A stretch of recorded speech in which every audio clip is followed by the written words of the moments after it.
Ladies and gentlemen, dear colleagues and friends, on behalf of Westminster Foundation for Democracy, WFD, I'm delighted to welcome you to the launch of the report, Legislative Leadership on Environmental Issues, which has been a collaboration between WFD and the University of Birmingham, specifically the Developmental Leadership Program and the International Development Department.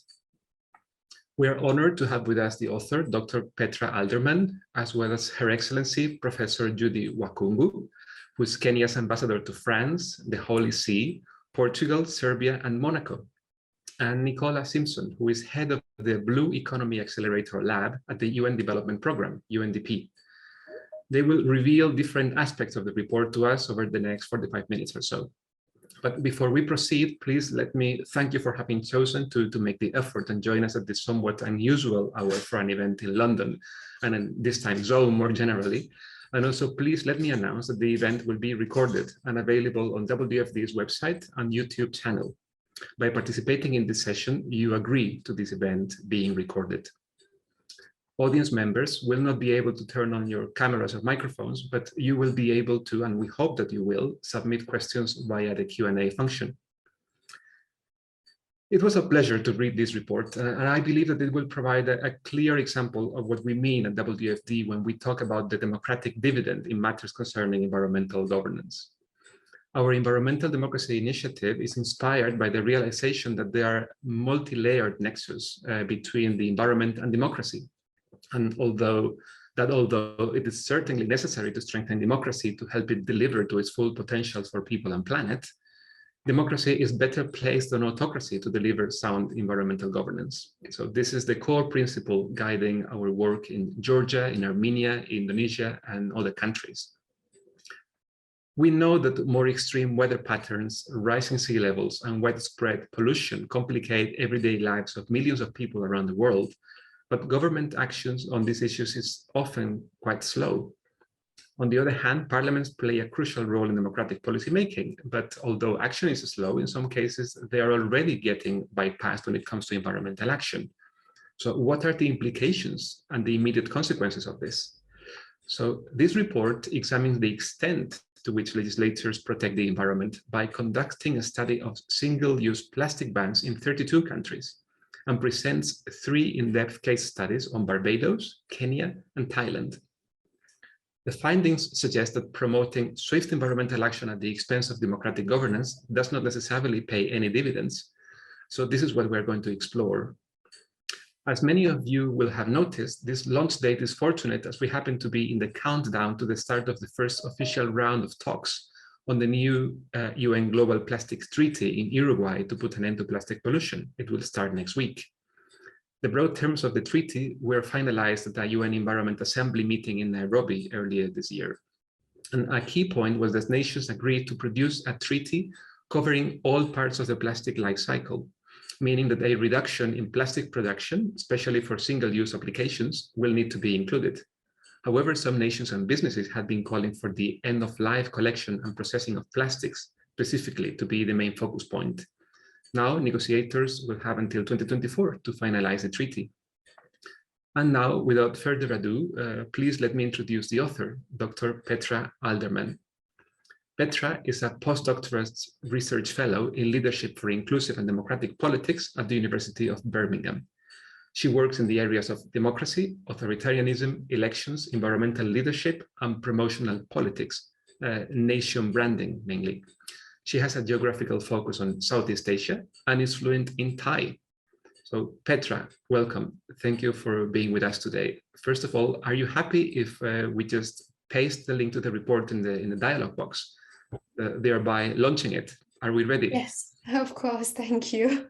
All right, very well. Then please give me a moment. Give a moment to my colleagues, and hope magically the link to the report will be there for the audience. But I'm very honored to have launched your report. So Petra, how did you select the topic of this research? Well, thank you, Rafa, for the lovely introduction, and also thank you to my fellow panelists. It's such a great pleasure to have you here and to be able to bring you into these discussions, and I'm very excited to talk to you more about these things during the session. But yeah, just to get back to your question, I mean, the overarching focus of the report, as you said, is legislative leadership on environmental issues, and the first part of the report, the legislative leadership focus, really came from that collaboration that you mentioned in the introduction. So the collaboration between the Westminster Foundation for Democracy, that has been, working for many, many years to support parliaments and, interested in the works of parliaments all across the world.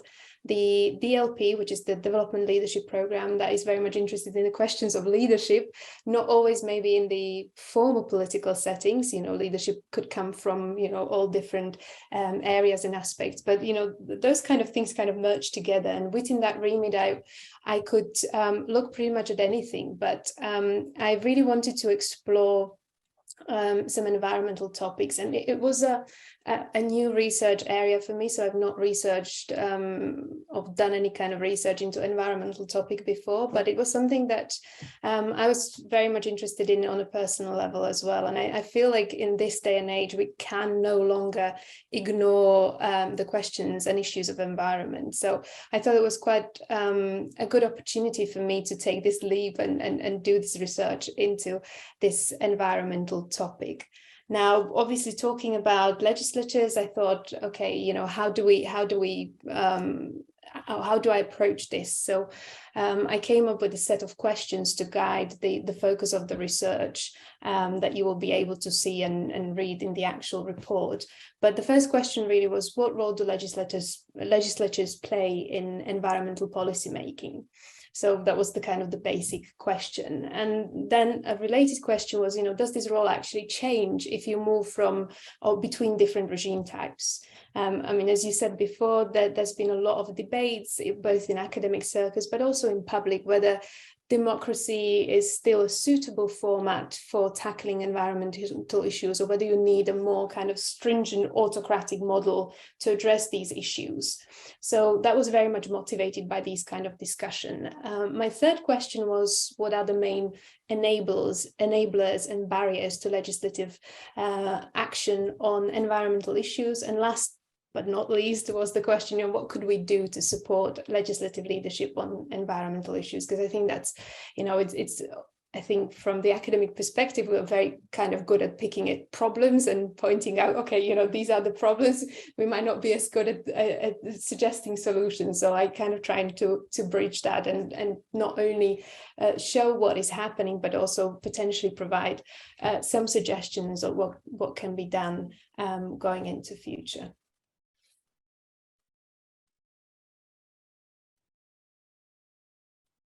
Sorry, Rafa, I can't hear you for some reason. Sorry, yes, my mic was off. Well, thank you. So why then did you focus specifically on single-use plastics? Yeah, this is something that I'm glad that you're asking that question, because I remember a few years back watching a video. I believe it was something that I saw on the BBC World website, but it was a video from Indonesia, and it was really sort of taking you through the story of this family that built their livelihood around plastics. And it was really through that pointing towards the broader issues of plastic pollutions, but also the complexity of it. Because I think when we think about plastics, and if you are, a bit environmentally conscious, that plastics are not great for the environment. But I think when it comes to tackling these environmental problems, there are often layers and layers of complexity, which can then present the whole problem as a huge challenge, because people build their livelihoods around plastic collection. You have in lots of countries, and I think that's true for all of the 3 case studies that I was looking at. You've got informal waste pickers that can build their lives around this issue and can kind of help in some ways, and help the environment and themselves as well. So this was something that really made me interested in trying to look at environmental issues, but more from the political perspective, and to try to unpick some of the layers. And obviously this project, or this research project, was the kind of first foray that enabled me to start looking at into this topic. But I very quickly realized that, plastics is a huge research area. I mean, it's a huge problem, first of all. So I needed to try to narrow my focus down and make it manageable, so that I can provide or produce a report that has some kind of value, and it's not too broad, and I can draw some kind of conclusion. And this is where I really thought about focusing on single-use plastics, and particularly ban as one kind of policy instrument that is available out there. And this has been mostly motivated by the fact that, plastic bans have become quite a hot policy area. So a lot of countries are actually doing it. It's something that has become increasingly popular over the recent years, especially following China's 2017 ban on solid waste imports. I think that has triggered a lot of the countries, especially the Western countries that haven't really been doing much before and have been trading in plastic waste. I think that came as a moment of some kind of reckoning for a lot of the Western countries, thinking, okay, well, what do we do with all this plastic waste that we used to export beforehand? So you could then see a bit of a wave when I was looking throughout these different countries. A lot of countries have adopted these policies recently. So I thought, this could be quite a good policy to look at. And as you mentioned, I've ended up selecting 32 countries and started looking at their policies. I mean, the selection was partly based on the fact that I wanted to look at those countries that have been sort of singled out as some of the biggest polluters. And then I also added countries like Kenya and Barbados that are not seen as the main culprits of plastic pollution at the global level. But I really wanted to be able to see what these different countries are doing and how they're approaching this particular policy instrument.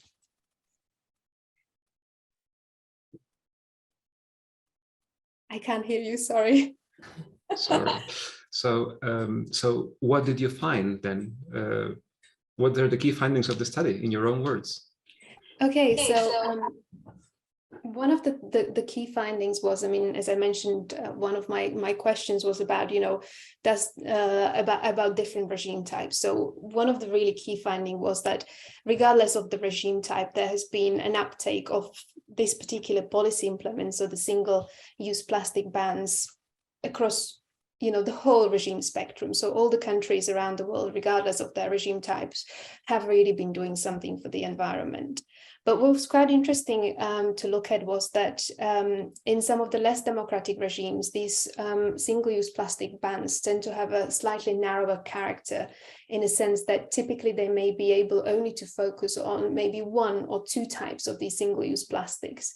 Typically, these usually include perhaps plastic bags or plastic bags and straws, whereas the more democratic countries are usually kind of pushing broader plastic bans, where you have multiple different types of bans. It's not a rule of thumb, so you have obviously exceptions, but overall, this was the kind of trend that I could see within the sample that I was working with.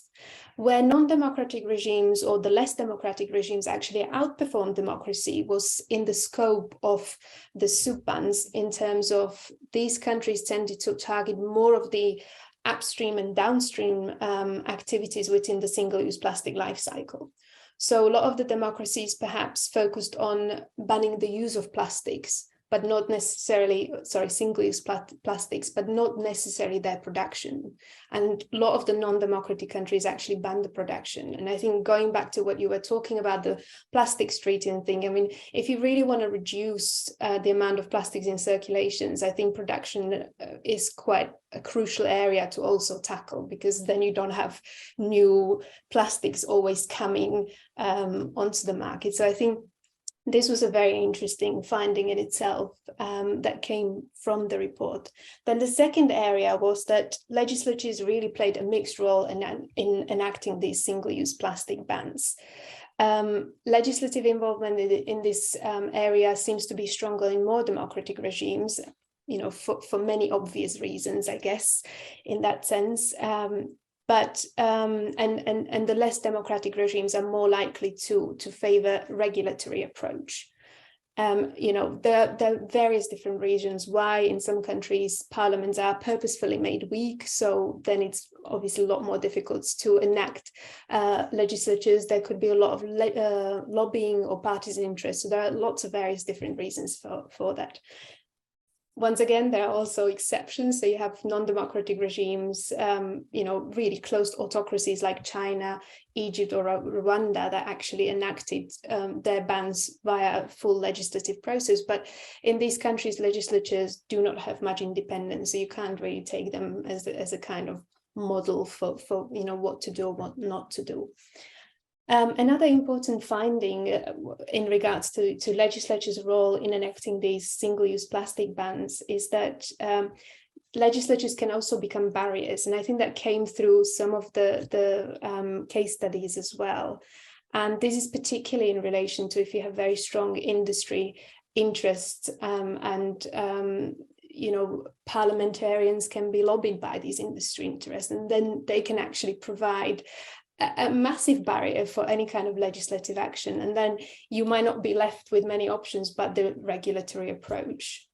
So that was the second major finding. And the third one was that while adopting regulatory single-use plastic bans might mean taking a swifter action on this particular environmental issue, this usually comes at the expense of broader political industry and sometimes even popular buy-in. So you always have a lot of trade-offs.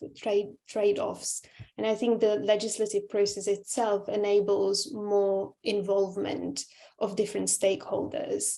Obviously, that could be double-edged sword, but the overall trend from the report would indicate, at least from the sample of the 32 countries, that this would be the case. And, for bans to be effective, they need to be designed carefully and with a degree of sensitivity towards all those who will lose out. So perhaps in this sense, the full legislative process might offer some kind of option for a formal consultation when you can hear out these different positions and kind of work towards a workable compromise. So I think those would be the kind of three main broad findings of the report. Thank you, Petra. I like how careful you are. Might I mean, they are quite important consequences, but still very carefully framed.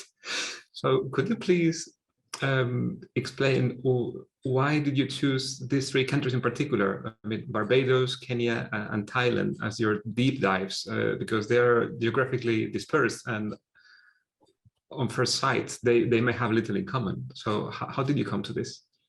Yeah, I mean, the geographical dispersion was actually one of the reasons why I wanted to take cases from, different continents, because I think it's very important to look at how this policy as a kind of practice travels and what's done in different corners of the world. But also I wanted to move the focus of research away from the sort of over-research West, because I find obviously there's a lot more research out there available on what the Western countries are doing, typically Europe, UK, the US. So I wanted to kind of venture out and look at the countries that might not get that much research attention. I mean, Barbados doesn't get as much research attention, so I really wanted to look at that, and I was very happy that I managed to get some interviews and get some insights into what the country has done. So that's been brilliant. Kenya does get a lot more attention than Barbados, but still, it was really, really good to engage with Kenya and see how Kenya has gone about it. And Thailand, a Southeast Asian country, again, maybe doesn't get as much attention. I mean, it's a country that's close to my heart in terms of research and my focus. So I really wanted to take these countries that are also of different regime types. So you've got Barbados as a liberal democracy, Kenya as an electoral autocracy, and Thailand as a closed autocracy, and see, how different regimes, different countries go about this thing. And I think it kind of provided a very nice showcase of how it works in different contexts and the different challenges, some of them context specific, and some of them, as the report shows, really do travel. Thank you.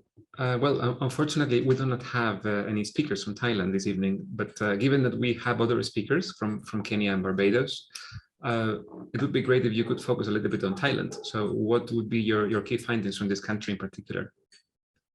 So Thailand really for me was quite an interesting case because I mean it was a case in this kind of deep dive 3-case study part of my report that didn't really have a legally binding ban on single-use plastics.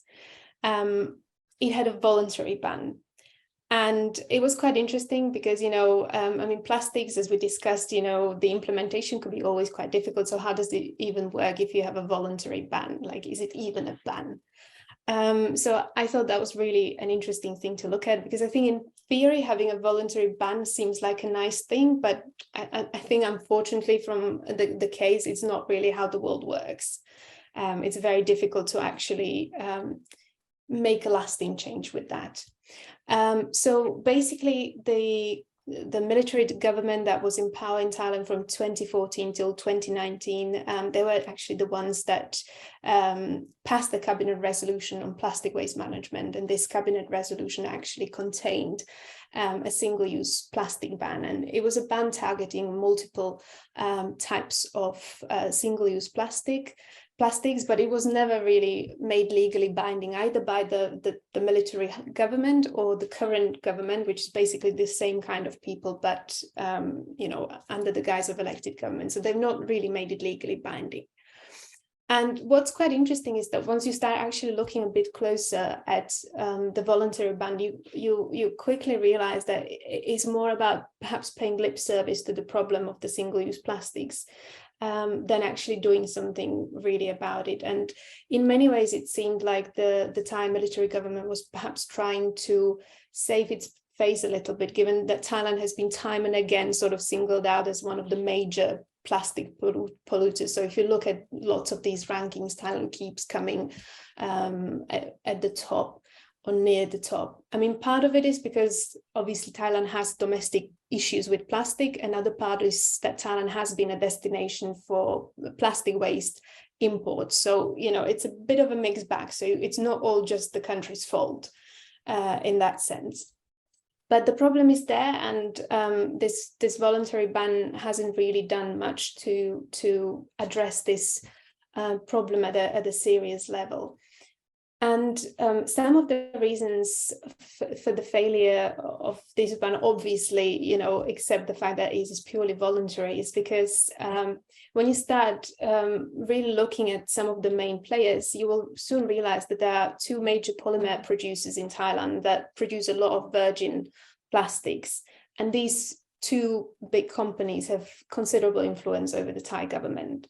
One of them is basically a state-owned oil and gas company that is involved in petrochemicals via its subsidiary business. And the other one is a cement and building conglomerate who also has a subsidiary business that deals in petrochemicals.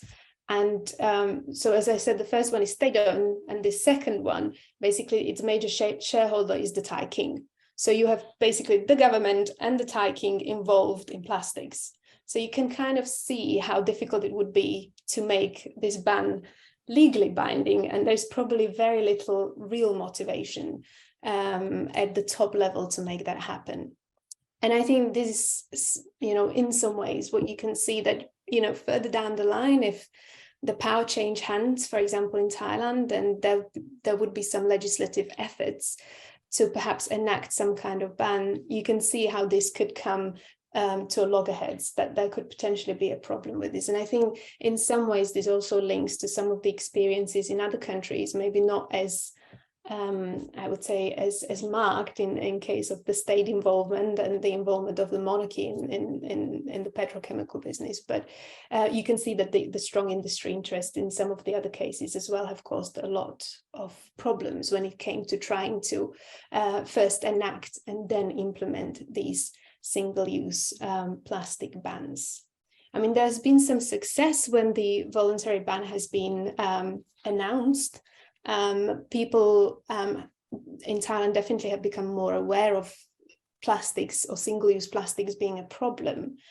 But I think the success has been relatively short-lived. I mean, I remember, and that was pre-COVID, but, you know, being in Thailand, and you have a lot of 7-Elevens across the country, and you buy one bottle, you know, plastic bottle with water, and you would get it wrapped in like 2 flimsy plastic bags and get 10 straws put with that single bottle, right? So this doesn't happen now across all the shops around the nation. But when I talk to different people, it really depends which store you go to, or, you know, on the person actually working on that store, whether they hand you out the bag, or whether they will leave it up to you as a customer to ask for a bag. But because there are no real legal enforcement mechanisms, this ban is really a no ban. So this is why Thailand in some ways is an interesting case, because it has decided to go down the voluntary route, but you can see that a lot more needs to be done, and perhaps that's not really the answer, given the power of certain stakeholders who have vested interest in these processes. Thank you, Petra. That was a sobering account of the challenges of a complicated legal figure like a voluntary ban. So, well, our next speaker is Her Excellency Professor Judy Wakhungu. Her Excellency is Kenya's ambassador to France, the Holy See, Portugal, Serbia, and Monaco, as I mentioned earlier. But most importantly, from 2014 to 2018, she served as Kenya's Minister of Environment and Natural Resources. And during her tenure as a minister, she introduced legislation banning single-use plastic bags in Kenya in 2017, and also leading the burning of Kenya's ivory and rhino horn stockpiles in 2016 to curb illegal wildlife trade, and enacting with the Wildlife and Conservation Act of 2013 and the Climate Change Act and the Water Act, both in 2016. Professor Wakhungu is a recipient of many awards, including an honorary doctorate of science from the University of Reading, the Oceans Award in 2018, and a Clark R. Bavin Award in 2016, and distinguished alumni awards from Penn State University and St. Lawrence University. Your Excellency, thank you very much for being with us today. I would be grateful if, like Petra, you could answer some questions about the Kenyan experience. So, if I understand correctly, Kenya had tried and failed to implement a single-use plastic ban several times before you became the Cabinet Secretary for Environment and Natural Resources in 2013. So what had changed? Where were you able to succeed where your predecessors had failed? Thank you very much indeed for the warm welcome. I want to thank Petra for that great summary on the report, and also to congratulate all of you for the launch of this report. Yes, indeed, Kenya had tried several times to ban single-use plastic bags, but we always failed, simply because it became a discussion and it became too political. Even though we had tried several times, with every successive year, the problem was worsening to the extent that we were using single-use bags for everything. I go to the market, for example, I buy 3 mangoes and I'll get 3 bags if I need them. They were almost being given out as a free good. In some markets, you would buy water, and water would actually be served to you in a single-use plastic bag. I'm not even talking about the bottles yet. That will be further down the road. Then also, if you look at our culture, we have a culture of wanton littering. So littering is not my problem, it's somebody else's problem. And that person could be the government, you know, for example. So I can throw my litter anywhere I want to, but it's not my business to actually pick it up. We have a waste management challenge, you know, that is well known, but things are improving. Why did it work this time? It worked this time simply because if you look at the Kenyan Constitution, 2010, it says that every Kenyan has a right to a clean environment. Every Kenyan has a right to a clean environment. As Minister of Environment, I always looked at, number one, the Constitution. What are Kenyans' rights? And Kenyans have a right to a clean environment. What was most dangerous from my perspective, in terms of the way we were using it, and in terms of just wanton littering, was the fact that we were using these single-use plastic bags for everything, everything. With it, there was also contamination of the environment. Our drainages were being blocked. And the way we were not disposing of them in the proper sanitary way, indeed, what we were also doing as people, as our livestock, for instance, is that we also now were inhaling and assimilating these microplastics. And that is well known. Although our country was very beautiful, is very beautiful, at that time, all you could see was plastic bags strewn all over the place. And it was causing many, many other hazards. So at that point, you know, I said to myself, I'm sitting here, I'm holding my constitution. It's very, very clear about our rights to a clean and healthy environment. So it's my job to actually do something about this. As you've said, I succeeded in many areas of legislation.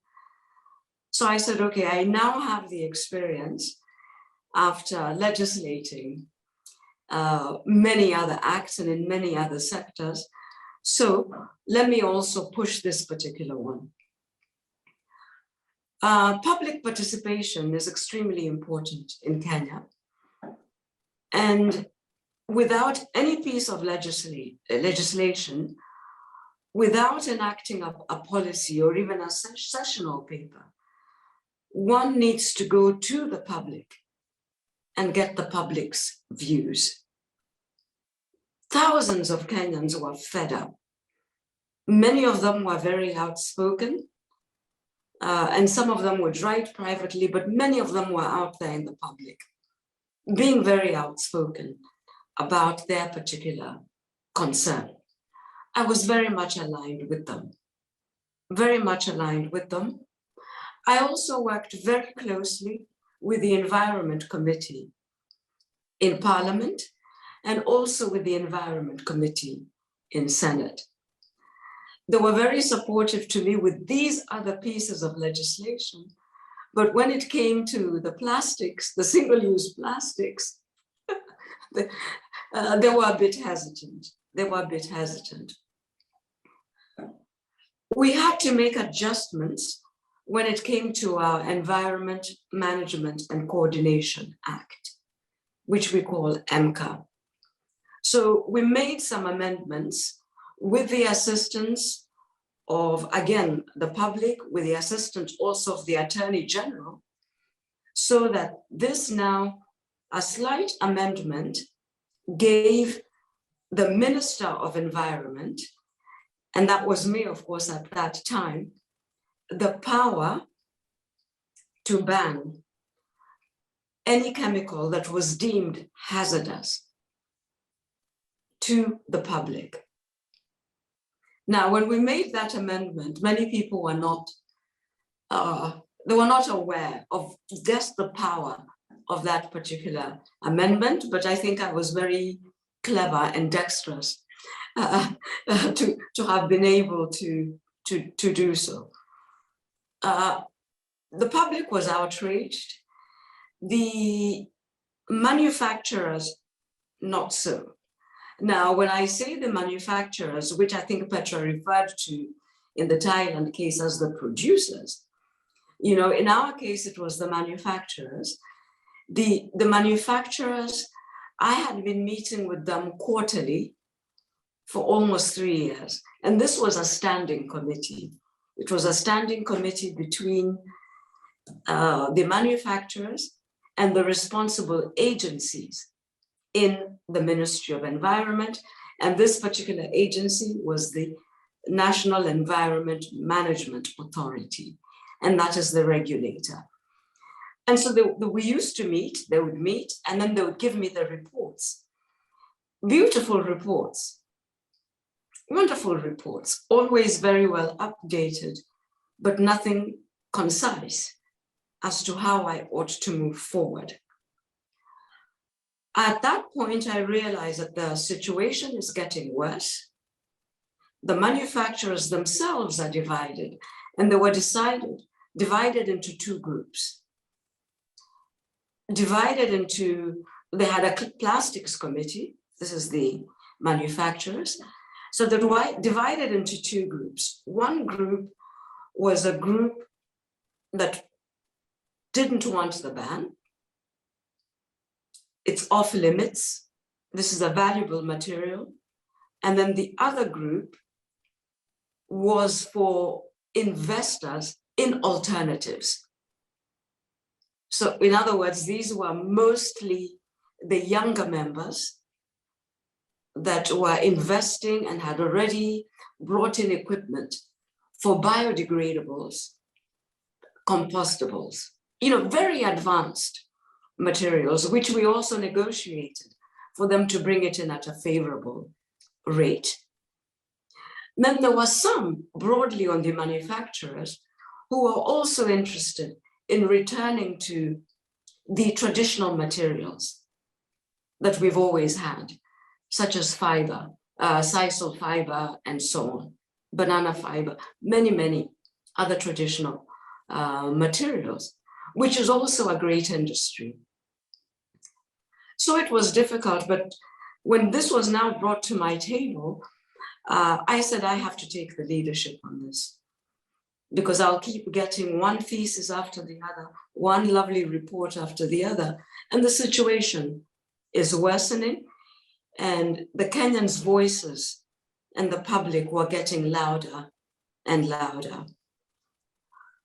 In order to do this, I sought the concurrence of my colleague, who was the Minister of Industry and Trade. I said, I have this issue, but the manufacturers are under your sector. But it's for this reason that I need to do this. And he said, okay, I think that's all right. I always sought the advice of the Attorney General, because that's the legal aspect of it. And the Attorney General said, since you amended the Environment Act, you have the powers to do this. The parliamentarians on this particular issue, they didn't want to hear about it. They said, oh, we're going for elections and so on and so forth. Yeah, we support you in principle, but I don't think the timing is correct. The timing is never right. I also spoke to my colleague in the Ministry of Health, and in the health sector, very, very sensitive. Yeah, just simply because of how we keep our pharmaceuticals and so on. And the health sector said, well, we support you in principle, but when it comes to the delivery and safety of our pharmaceuticals, at the moment, we are not ready. So we prefer the exemption, which they got. Once I got the concurrence of my colleagues in these other sensitive sectors, I then went to my head of state. And I asked the head of state, I said, we have this problem. You and I participate in cleanups almost every Saturday at the end of the month. We clean up on Saturday. Monday, we're right back to square one. The only way I can solve this problem is by issuing a ban. The head of state asked me if I had done my homework. I said, of course I had. Were my other colleagues in concurrence? And I said, yes, they were. And I said, this is the only way we can approach this. So that's how I went about it. It wasn't easy. I'm making it sound very easy. It wasn't. But that's how we went about it. And so I issued the ban. Of course, there was an uproar. There were many court cases. It became legal, but I won every single one of it. My team and I won every single one of those cases. And the ban, which also had very heavy penalties, was enacted. Now, I can tell you, I only gave them 6 months notice because that is what is allowed. 6 months notice that this is what's going to be done. But within those 6 months, we did see a noticeable behavioral change. People were now bringing their shopping bags with them, you know, in their car or carrying it with them. We did see a noticeable change. And we also did see a noticeable, visible change in terms of the aesthetics of our towns or of our environment and so on. We had also done this in the protected areas and the national parks, which we did this even before the official date. So I would say that was our experience at the beginning. I mean, I know you have many other questions, but just for now, that was our experience at the beginning. There are many tales to tell. Well, thank you, Your Excellency. I mean, it was a fascinating account from the inside and really inspiring. But in fact, I mean, yeah, many questions have already been addressed. So I would just have two. The first one is, so is the ban working? And to some extent, you have started to answer that yes. But I would be happy if you could expand a little bit of that. And the second one is that clearly your determination was the defining ingredient to make this happen. And yet you had little support in the parliament. So how could a more supportive parliament have made a difference to what you had to go through to enact the ban and to the ban itself? The first question is, yes, it is working, but you know, even if as I sit here, in other words, if you had been to Kenya before the ban and after the ban, in terms of the aesthetics, you can see a difference. Now, we also banned the manufacturing locally. So locally, an industry cannot manufacture single-use plastic bags. That has been banned. No, it's not working in the sense that our neighboring countries still produce single-use plastic bags, the polythene bags especially. So because our borders are porous, increasingly the bags are coming into the country. But what many people do is that they hide them now. So at least people are aware that they need to be clean and they can just not litter wantonly as they did before. So yes, it's working in the sense that people are aware. But now the regulator also needs to play a tougher role in terms of the enforcement, because behavioral change comes quite slowly. So the regulator needs to be, in my view, needs to be tougher. In terms of Parliament, I worked with an excellent committee in Parliament. I did extremely well.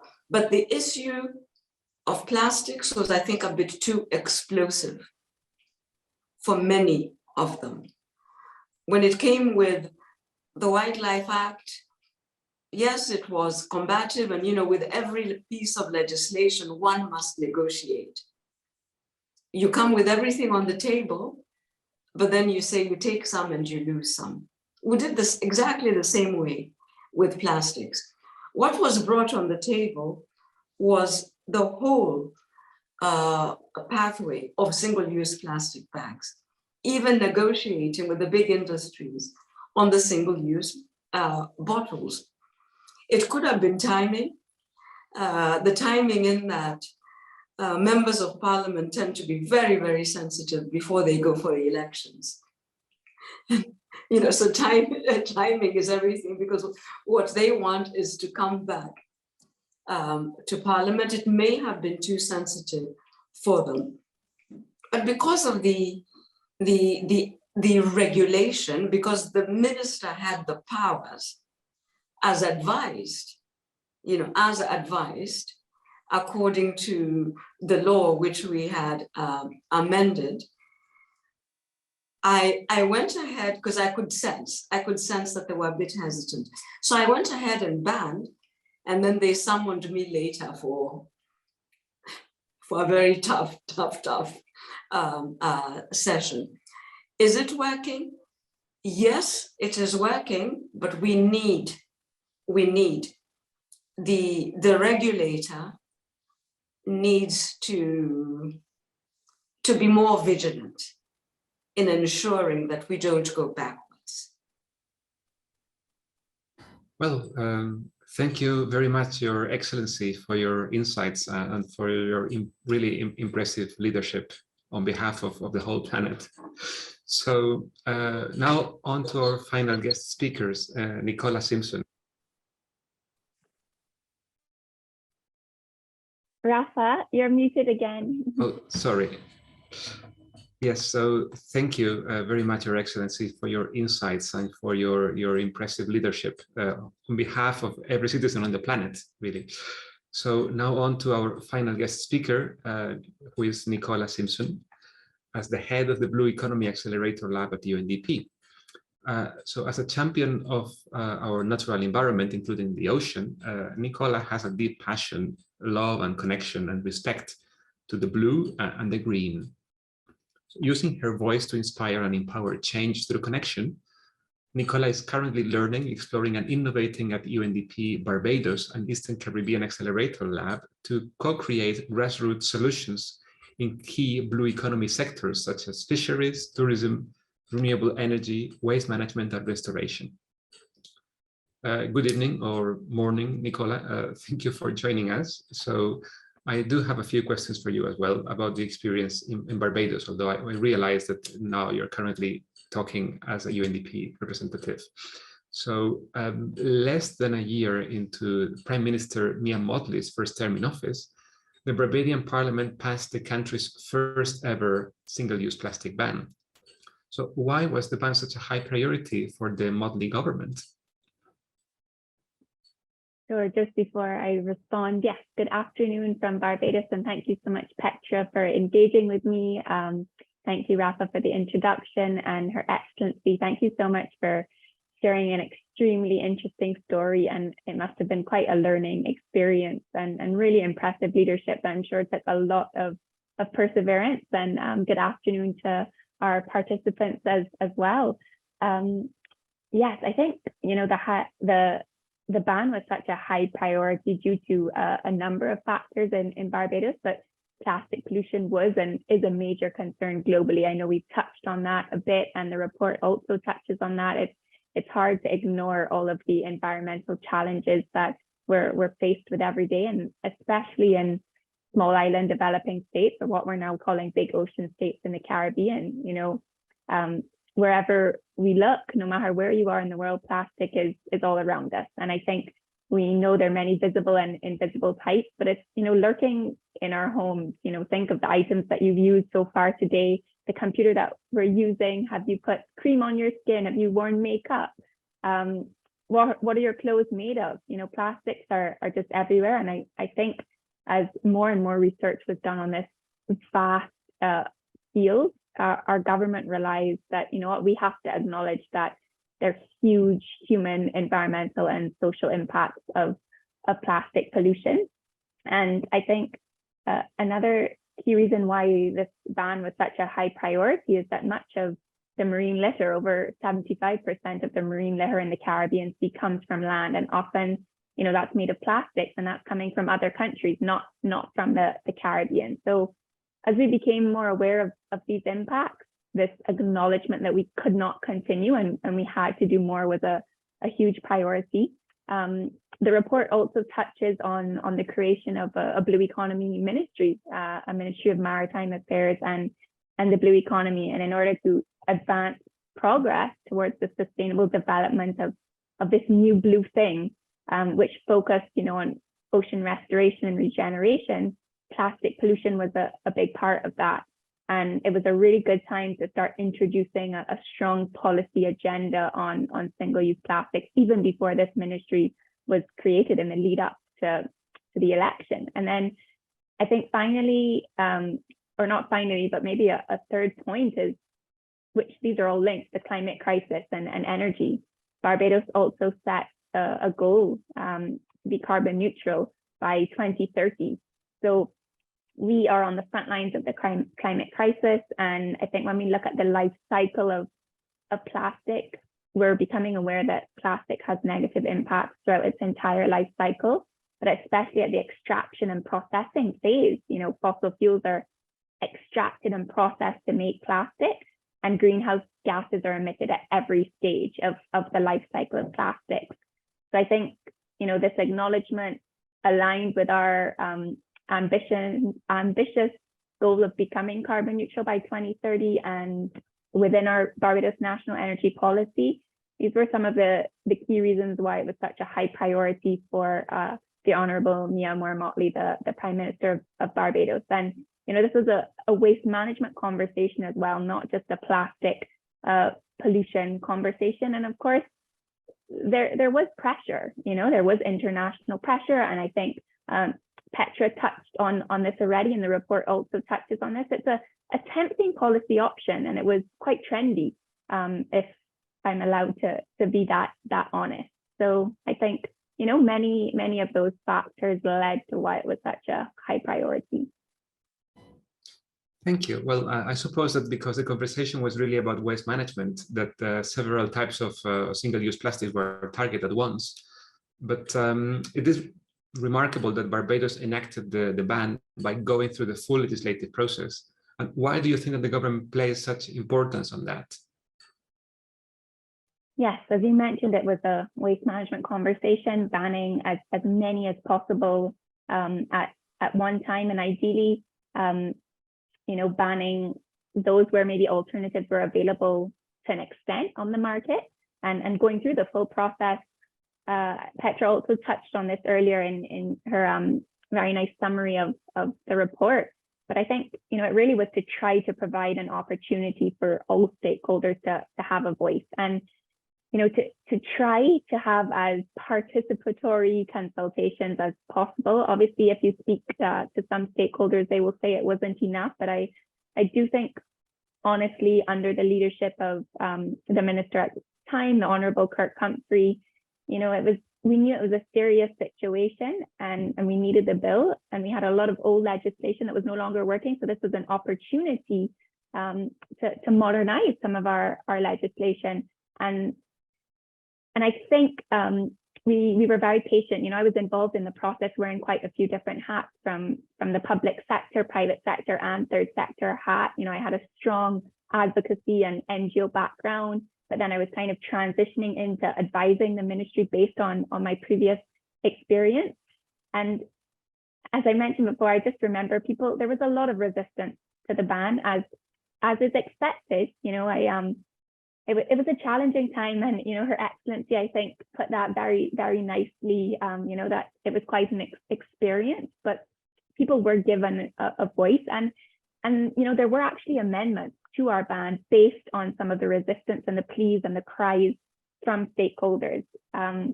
So I think that also is an important point to note. And this kind of, I think, segues to some of things similar to Kenya, and as was mentioned before, there was this strong opposition from the plastics industry, from obviously a different scale, a smaller country. We had a few plastic manufacturers, but the retailers and vendors, there really was a big outcry. And I even remember receiving threats on social media. Why are you doing this? Why are you taking away our livelihoods? And that's something that you need to obviously understand.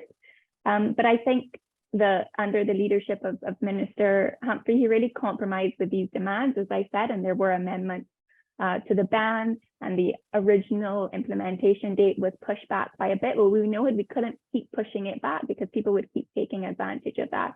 And I tried to also, put a bit of a positive spin on this, and I think part of my role in the education awareness consultation was to also look at this ban as an opportunity.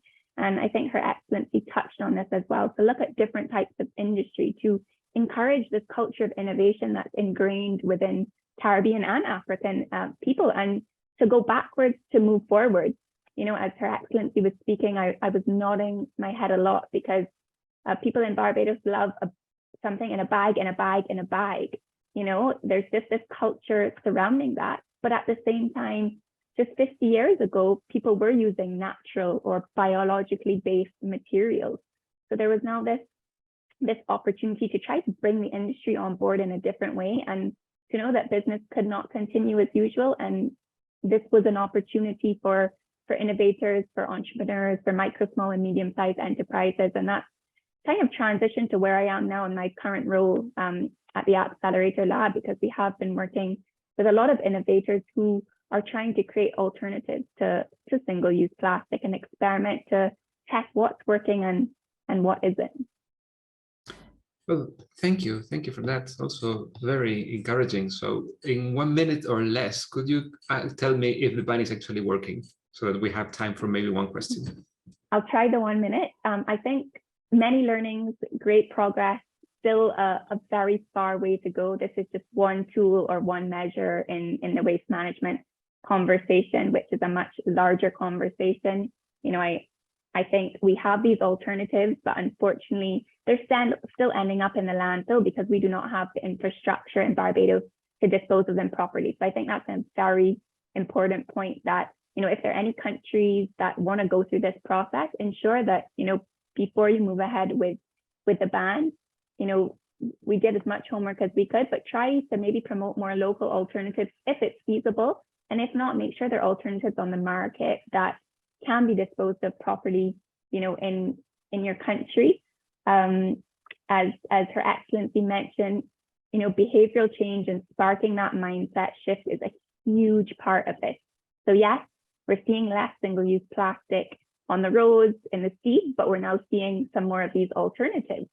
And it takes, of course, the enforcement, the compliance, having national standards, and that's something that we're currently trying to do at UNDP. We do have a plastics offer. You mentioned at the beginning the Global Plastic Treaty. So there has been an uptake of this ban, but there's still a very, very far way to go. And I think bans are just an entry point on much larger conversations regarding waste management.